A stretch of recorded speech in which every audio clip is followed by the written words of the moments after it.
Governo do Estado marca a data para a segunda etapa da retomada das atividades. Natal e Mossoró prosseguem com reabertura, mesmo com o avanço da pandemia. Justiça determina suspensão dos repasses do Estado para o Consórcio Nordeste. E Plano Diretor inicia pré-conferência virtual. Hoje é quarta-feira, 8 de julho de 2020 e o TVU Notícias está no ar.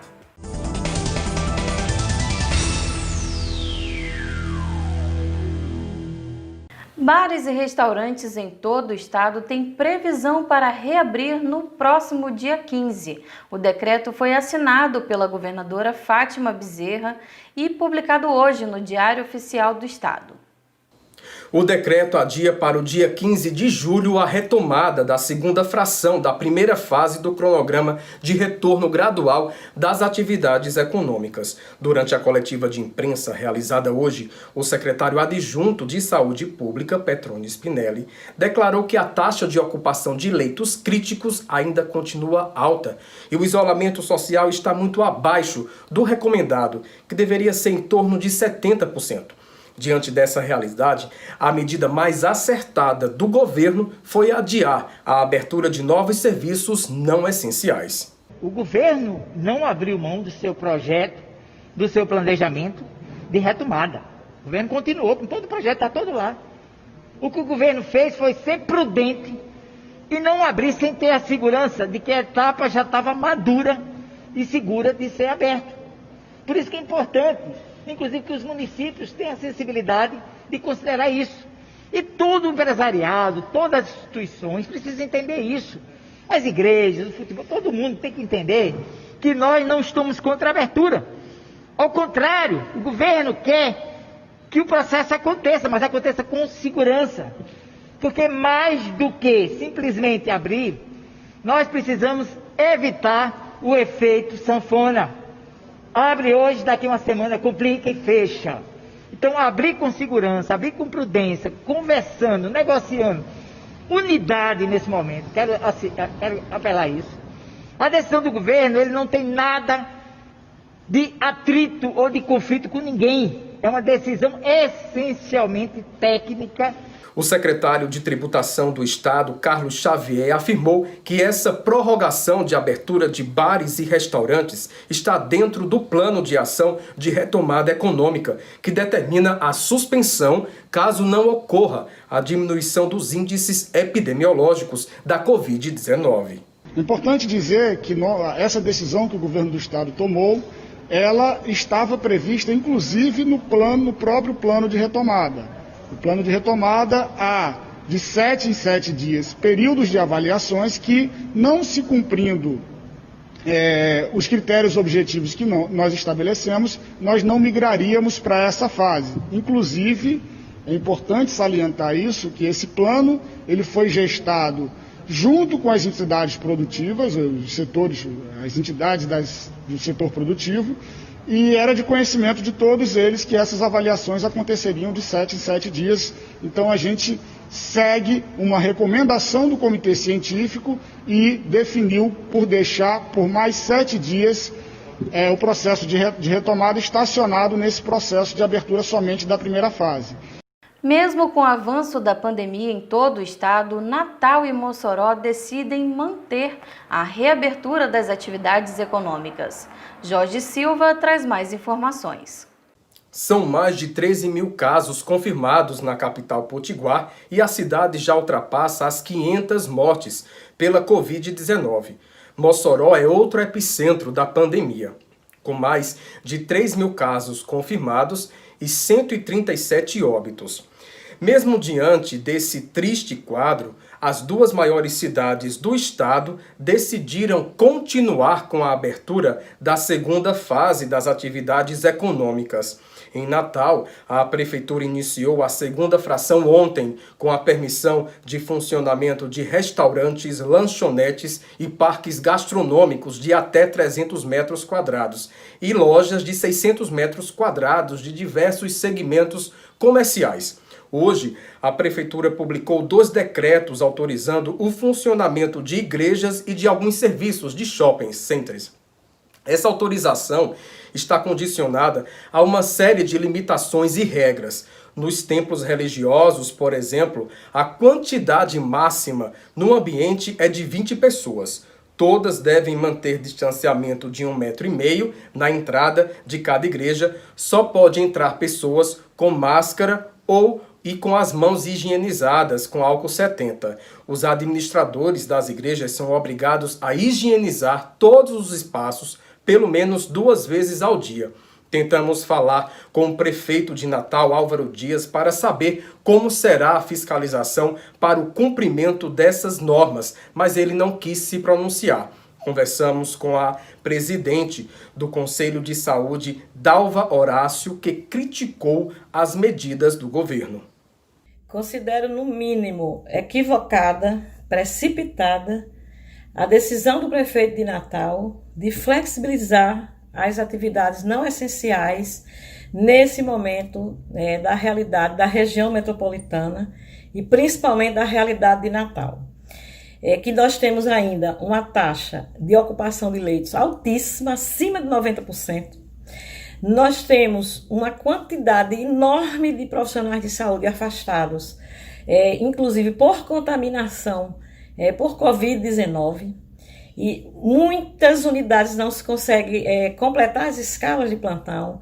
A maioria das unidades tem uma crônica insuficiência de pessoal que está agravada, inclusive, justamente pela contaminação por Covid. A Justiça Estadual suspendeu os repasses do governo do estado ao Consórcio Nordeste. O pedido veio de uma ação impetrada por deputados estaduais da bancada de oposição ao governo na Assembleia Legislativa.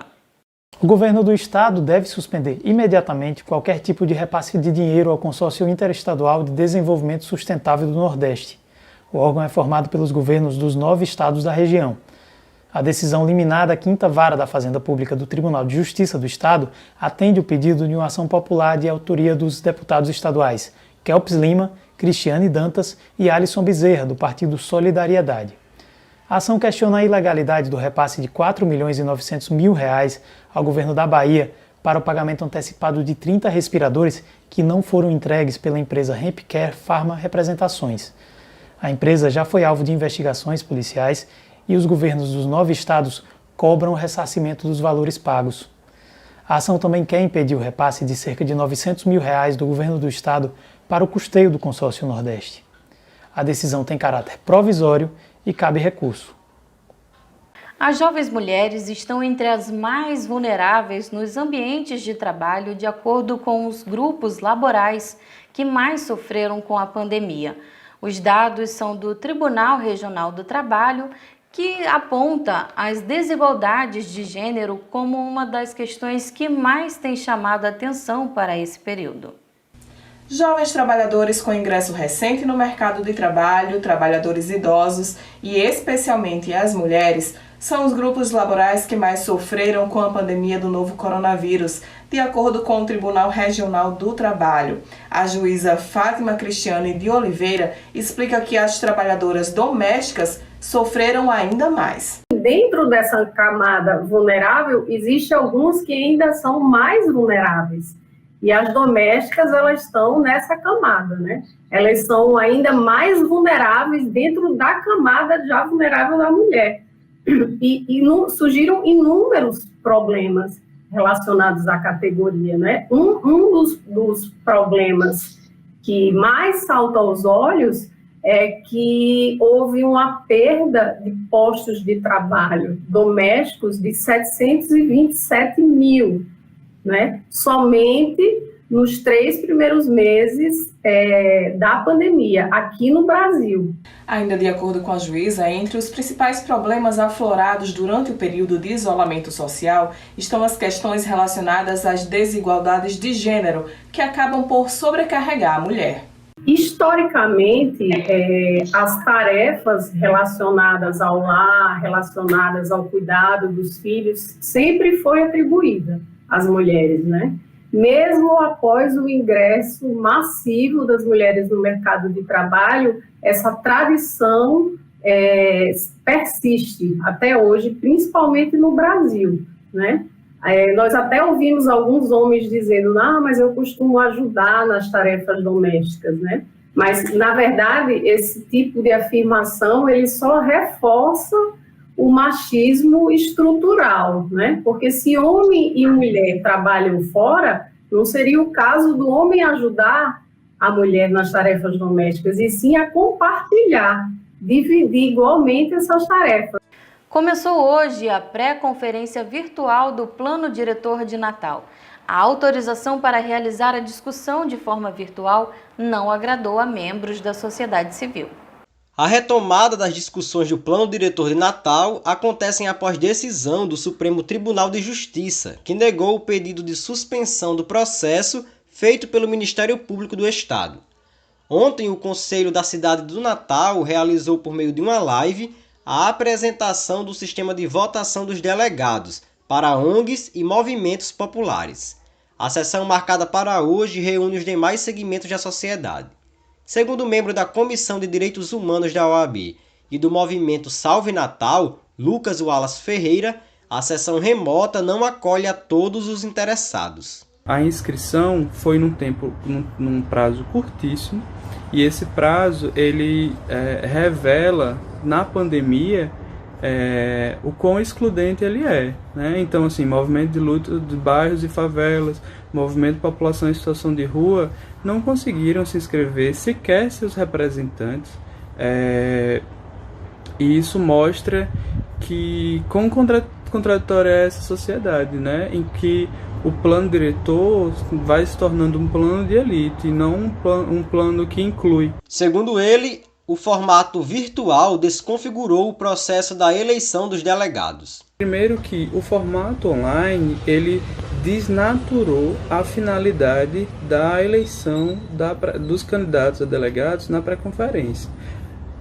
Isso se revela porque o que poderia ser uma campanha dos delegados para expor os seus interesses em representar Natal na conferência da cidade, se transformou no envio de uma foto para o site da prefeitura. O professor do Departamento de Arquitetura da UFRN, George Dantas, aponta que esta etapa do debate é importante, mesmo não discutindo a minuta do plano diretor, e que a reunião virtual não possibilita debater todos os pontos necessários. Embora essa etapa não vá discutir o mérito da minuta, mas ela tem uma discussão dos delegados, quem melhor representa, qual a visão de cidade, qual a visão do plano diretor, o que é que deve ser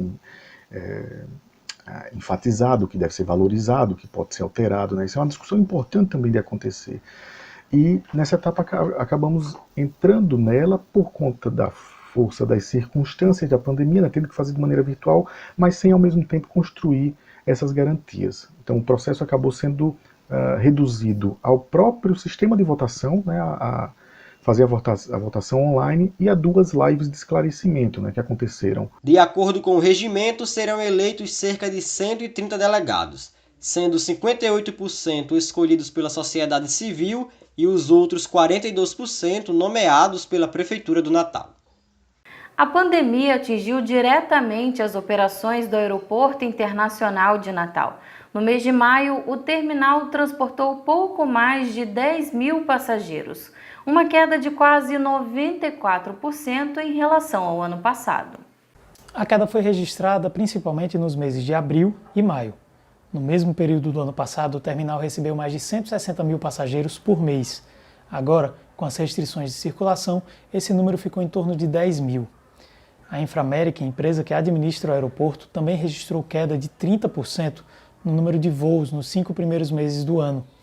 O mês de abril registrou apenas 165 voos, contra mais de 1.200 no ano passado. Agora, em julho, o aeroporto volta a receber voos diretos para Brasília e Salvador. Em junho, um voo direto para Recife foi retomado. Durante os 2 primeiros meses da pandemia, o aeroporto operou apenas com voos para o aeroporto de Guarulhos, em São Paulo. Ainda não há data para o retorno dos voos internacionais. Iano Flávio Maia para o TVU Notícias. Hoje é comemorado o Dia Nacional da Ciência e do Pesquisador Científico. E em um contexto de pandemia, a importância de investimentos em pesquisas ficou ainda mais claro. Ela é a responsável por compreender, explicar e às vezes até prever determinados fenômenos. Mas também é ela quem suscita questionamentos importantes para a sociedade. Afinal, o combustível dela são as perguntas. A ciência é um dos pilares do desenvolvimento de um país. E neste Dia Nacional da Ciência e do Pesquisador, quem entende do assunto fala sobre a importância dos investimentos na área. Investir em ciência, em educação, pesquisa e inovação é importante para quaisquer sociedades alcançarem o desenvolvimento social e econômico. É através da ciência que nós podemos aprender com o passado, dialogar com o presente e garantir o futuro. A principal importância, no meu ponto de vista, é trazer o raciocínio científico, principalmente quando a gente observa numa pandemia a necessidade de um raciocínio científico, de você ter condutas padronizadas para você ter resultados. E isso tem que estar em todas as formações, seja na área de saúde, seja da área de humanas e de exatas. Em situações de instabilidade, como a pandemia do novo coronavírus, o investimento em pesquisas científicas se mostra ainda mais essencial. A professora Vivian Silber é coordenadora local de um estudo internacional que busca descobrir se fatores genéticos influenciam na gravidade da Covid-19 em cada indivíduo.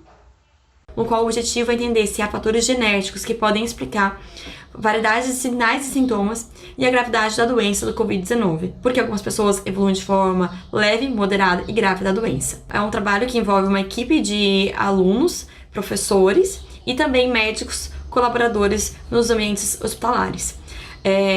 As amostras, no momento, elas estão sendo ainda coletadas nos ambientes hospitalares. O material extraído na faculdade de farmácia e preparado para ser feito o envio das amostras para a Espanha. Para o estudante de geologia e pesquisador no Geoparque Seridó, Silas Samuel, o desejo de ajudar a sociedade foi o estopim para se tornar um pesquisador. Ser pesquisador, na verdade, é trazer à sociedade a luz do conhecimento. Então, desde uns 17, 18 anos, quando eu tinha 17, 18 anos, na minha adolescência ainda, eu me perguntei por que a sociedade tinha tantos problemas e como é que eu podia ajudar a melhorar. E principalmente na minha área, né, sobre a terra, sobre as rochas, sobre os minerais, como a sociedade sabia tão pouco sobre isso e como é que eu podia ajudar a sociedade a usar melhor esses recursos, a otimizar o uso desses recursos. De repente a gente usava tão mal os recursos naturais, tirava muito e usava pouco, e a geologia tem um papel fundamental nisso. Então eu percebi que ser pesquisador era essencial. Mas há quem pense que ciência se resume a estudos que resultam em produtos como remédios, vacinas ou novas tecnologias. No entanto, as discussões sobre a sociedade são tão importantes quanto as demais, como explica a pesquisadora Alice Andrade. O que nós não podemos fazer é resumir a ciência a um utilitarismo momentâneo.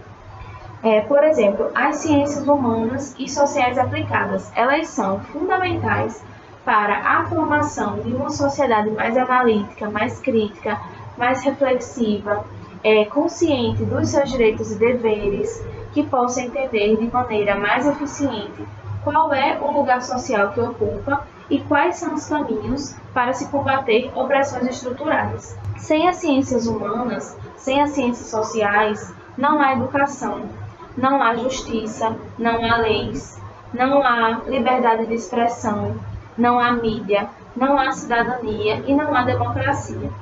E apesar das críticas feitas por parte da população, as universidades públicas são as principais responsáveis pela pesquisa científica aqui no país. Segundo um relatório produzido pela empresa americana Clarivate Analytics e divulgado no final do ano passado, 15 universidades públicas produzem 60% da ciência aqui no Brasil. E mesmo com a sucessão de cortes em bolsas de pesquisa, a ciência brasileira continua resistindo e cobrando por dias melhores. Nós temos que combater os discursos anticientíficos e valorizar a ciência, a pesquisa e os centros de produção de ciência, como as universidades públicas. Pensando no desafio de muitas famílias que tiveram de se adaptar ao ensino remoto devido à pandemia do novo coronavírus, Uma professora da UFRN decidiu criar uma ferramenta curiosa para ajudar na interação educacional de crianças em idade escolar.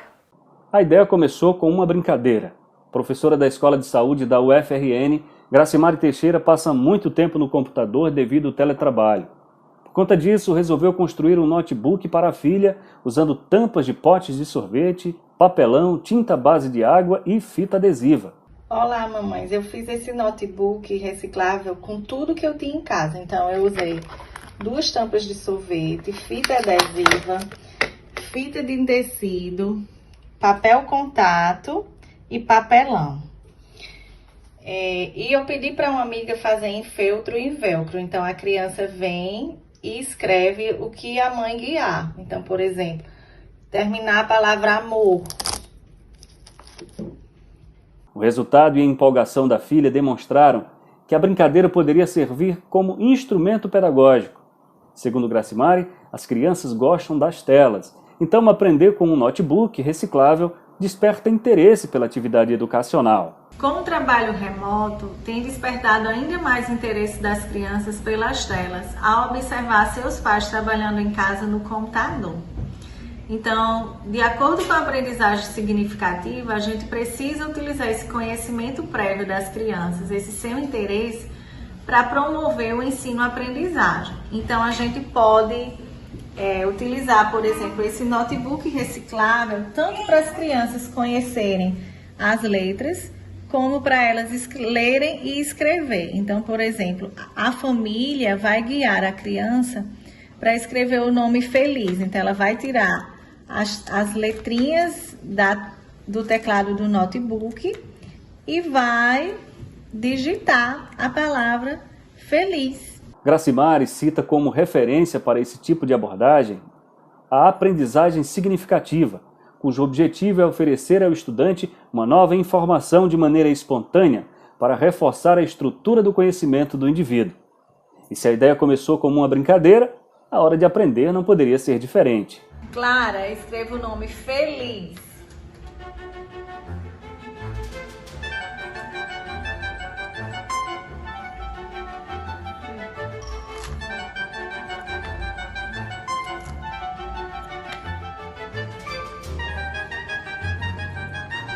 Aê, tia! Legal? O TVU Notícias termina aqui. Enquanto durarem as medidas de isolamento social para prevenir a Covid-19, você pode conferir todo o conteúdo da TVU que está disponível no nosso canal no YouTube. Tenha uma boa noite e até amanhã!